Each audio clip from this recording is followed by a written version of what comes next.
до 8 месяцев не лечили желтуху, вот результат моя девочка. Вот инвалид первой группы. Biroz kechroq yotqizganimiz hisobiga ozgina asorati qolgan, gapirishda ozgina orqada qoldi. Unga ko'p lecheniyalar oldik. Birinchi tuqqan farzandni bilmaganmiz, e'tiborsiz bo'lganmiz.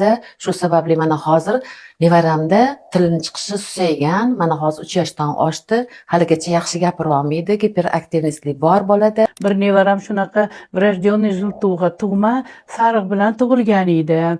Juda qiynalganmiz.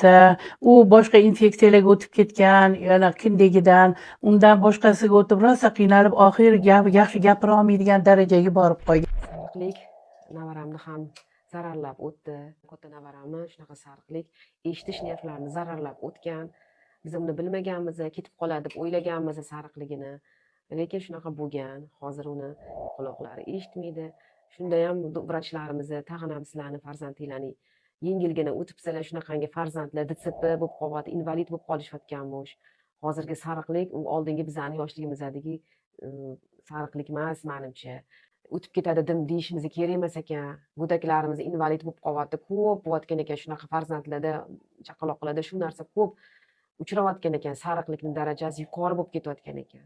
Katta nevaramda shunaqa bo'ldi mani, sizlarga ham unaqa bo'lmasligini tarafdoriman.